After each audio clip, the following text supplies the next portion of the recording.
Welcome to this tutorial where I'm going to show you how to install and configure a BIM server 1.3, how to upload a model into this freshly installed BIM server that resides on your machine, and how to query the model using the BIM query language, which is a plugin installed in the BIM server.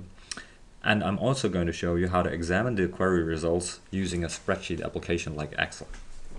So without further ado, I have downloaded a version of the BIM server as a zip archive onto my desktop. And on my machine, this happens, and the zip archives happen to be associated with a program called WinZipper. And I'm going to extract this, uncompress the contents of this zip archive onto an arbitrary location. I'm going to use a location on my C drive, and there's a directory called bin for binary, and I'm going to create a new folder in this directory I'm going to call BIM server 1.3, and I'm going to choose this as the location for my BIM server application. If I press OK, this may take a while on your machine to unextract the contents, and I'm presented with this Explorer window which points to C bin server 1.3 where I've installed this, and you'll find three files and a directory in this. The files being a settings file and two executable Java files, and jar stands for Java archive. And if you have properly configured your Java virtual machine or your Java runtime environment, then all it should take to start the BIM server is double clicking on it, and you're presented with a little application that's called the BIM server starter window, where there's a few default settings that tell the BIM server how much memory it is allowed to use. If I press start on my machine, I happen to get this error message which says the amount of memory that I have assigned to the BIM server is actually exceeding the maximum representable size. Now this has to do with the fact that I have several virtual machines, Java virtual machines, that's what JVM stands for, installed on my machine. And you need to point to a 64-bit version of the Java runtime environment to efficiently work with a BIM server. So let's do that. I'm going to browse. And on most machines, this will the Java's 64-bit execution environment will live under C, program files, Java, and then it should. These are the Java virtual environments that are on my machine, and I'm going to take the one marked by X64, which stands for 64 bits. I'm double clicking this and opening this.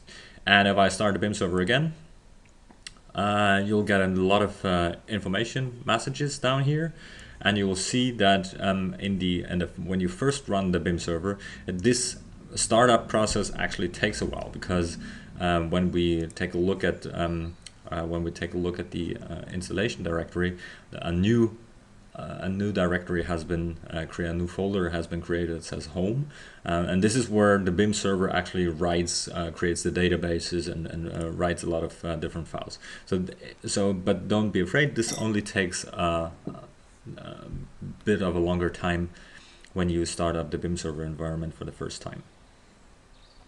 And what it does in the background is actually configuring and reading in all the different little plugins that are in there, and installing databases that are a database that is necessary to store IFC files of the version 2x3 in this case.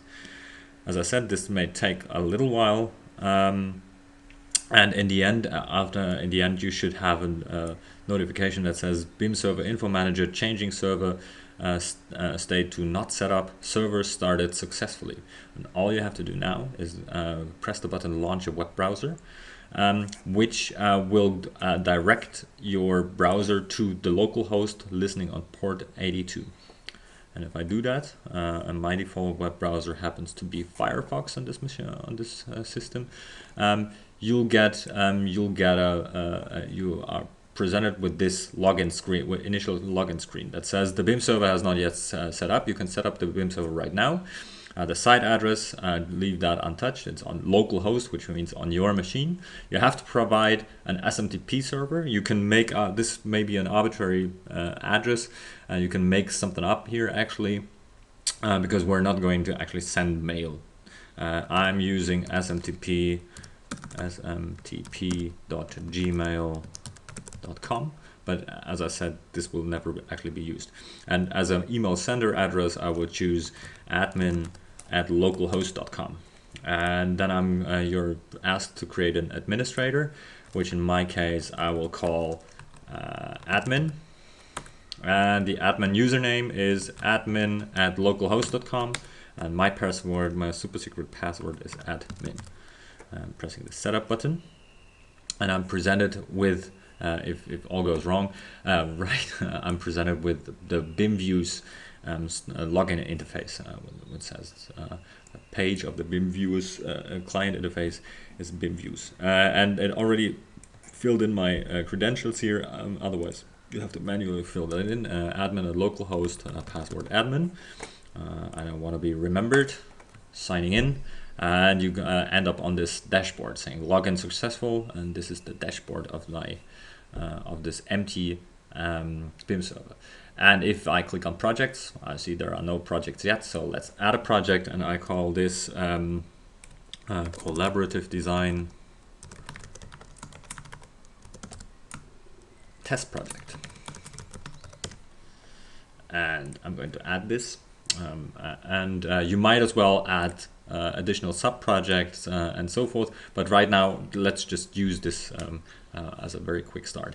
And if you look at the revisions, you see there are no revisions yet, and actually nothing is in there. So in order to fill this with a model, I'm going to push the check-in button, and I'm going to browse for an IFC file on my hard drive. And I happen to have a number of IFC files in well, I happen to have some of in the repository. I'm going to pick a well-known test model that has been provided by the Karlsruhe Institute of Technology. And I'm going to upload and check this version, check in this new version. And this may again take a while depending on your system, generating a geometry, checking in the IFC file, and then you should have something. What you should be able to do now in order to check whether it's really what you wanted is, for example, showing this in 3D, which will start up a test server on the bimserver.org website, bimsurfer.org website, and load the geometry that has been generated. So this is a very small test example, a very small test file, but this tells us that the check-in has been successful. So let's go back and start a query on this model right here. On the queries, you should have several engines, and the default being the BimQL engine.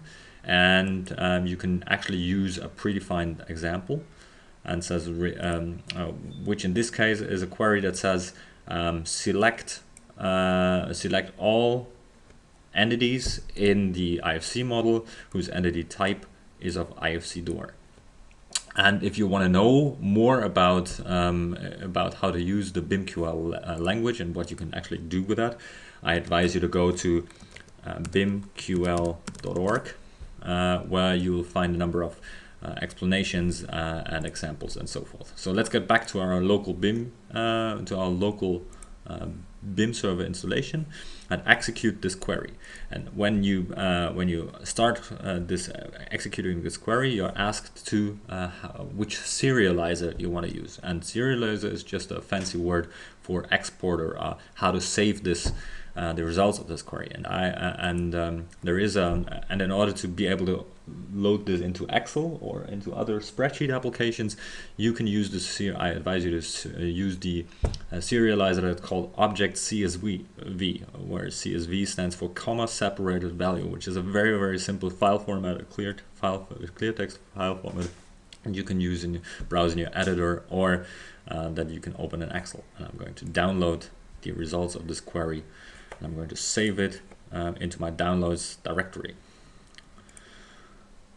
And when I go to the downloads of my, so when I open this up, my CSV files, which actually happen to live in my downloads directory, but if I'm firing this up, you can associate CSV files to Excel, or you manually load them into there. And here is as a little overview of the results of this query, where it gives you a list of all the door entities that we queried for, and then the attributes and their values. It also gives you, so here are the attributes and the values, and it also gives you the properties or quantities and the quantity of property and quantity of values. So for example, there's a for this particular door with this particular GYD, from the associated property set p set door common, and there's a property says external, which has the value of false, so we know it's an internal door. And this is all for this tutorial. Thank you for watching.